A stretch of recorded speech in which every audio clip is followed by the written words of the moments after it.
What's on your radar, Kim? Well, there's no doubt emotions are running very high in the war between Russia and Ukraine. People are upset, in shock, and disbelief.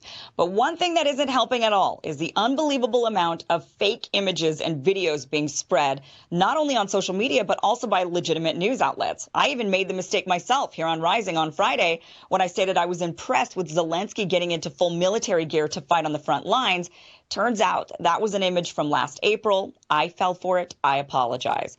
Unfortunately, I'm not alone in falling for it. Bild, a political news outlet in Germany, shared a video of what looked to be a horrific bombing by the Russians in Kiev during one of their broadcasts. But it turns out the footage was from a 2015 chemical explosion in Tianjin, China. Newsmax used a photo of a crying older woman standing in front of her devastated home with the caption, "The current devastation in Ukraine." But the photo was from 2015. An Italian news broadcast used footage from the video game War Thunder when talking about the war in Ukraine. No doubt viewers seeing a rain of missiles were horrified. So I want to go through some of the most egregious examples of the fake news circulating around, but I have to preface this because we are in a Western nation that is supportive of Ukraine in this conflict. The vast majority of the fake news that we see circulating is anti-Russian. So I'll be debunking a lot of this type of information. However, I have no doubt similar fake news is circulating in Russia and in pro-Russian countries, showing fake news that is disparaging of Ukrainians. We're just not seeing much of it, so I can't debunk it. So keep this in mind before you lash out at me and call me a pro-Putin Russian asset at the end of this segment. So let's start with what I think is the most astonishing example of fake news circulating. It was being reported that 13 heroic soldiers on Snake Island were confronted by a Russian warship. The audio recording shows the Russians telling the Ukrainians to lay down their arms to avoid bloodshed and unjustified deaths. The Ukrainians are infamously heard saying, "Russian warship, go F yourself." It was then reported they fought valiantly until they were all killed by the Russians. President Zelensky even announced he would posthumously award the men medals of valor. Well, it turns out whomever claimed they had died was mistaken. Instead, the Ukrainian border guard disputed whether anyone was killed, and shortly after, video footage emerged of the Russians giving food and water to the 82 men, not 13, from Snake Island, who were then being transferred to Crimea.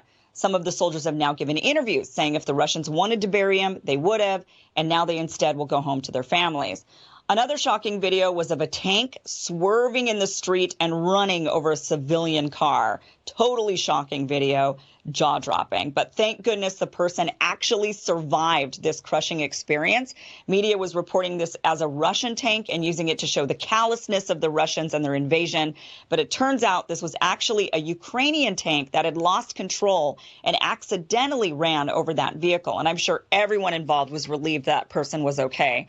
Russian tanks are marked with white Z's, by the way, for future reference when you're looking at any video. Now, many of you saw the heart-wrenching video of the father saying a very tearful goodbye to his wife and daughter as he goes off to battle. This was being reported as a Ukrainian man sending his family to safety while he fights against the Russians. Well, the man is Ukrainian, sort of, I suppose. He's one of the rebels in the Donetsk People's Republic. He was sending his family to Russia for safety while he stayed behind to fight Ukrainian forces. The original video was posted by the mayor of his town several days before the Russians invaded Ukraine. And of course, I can't leave out the ghost of Kiev. There's footage of a fighter pilot downing several Russian jets. The video, of course, went viral with millions of views.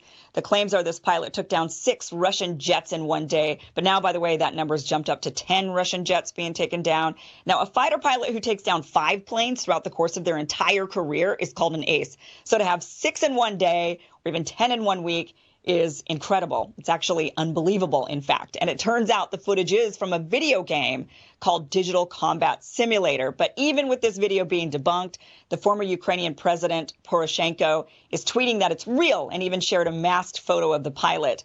And there's a lot of wild claims going around of who the pilot is. There's a lot of talk that maybe the pilot's even a woman. And of course, it turns out that that photo there is actually an old photo that's recirculated. So it's still unlikely the ghost of Kiev is real. But a lot of people fell for it, and you can't blame them for wanting to boost up morale, I suppose. Now, the list of this fake news or fake videos and images just is endless on social media, totally endless. I could not possibly list all of them. But one thing I do want to mention is that, the reason why this is so dangerous to have all of this fake video and circulating around and people believing it is that it is heart-wrenching to watch. So when people see a Russian tank running over a civilian car, what they think is a Russian tank running over a civilian car, or they see, just these really, really heart-wrenching and or even callous videos, it raises up emotions to a level where that is maybe too much, right? And this person thinks, oh, now I've got to fight. Things are worse than they actually maybe are. And it causes people to get highly emotional, and it can inflame a situation to be much, much worse. So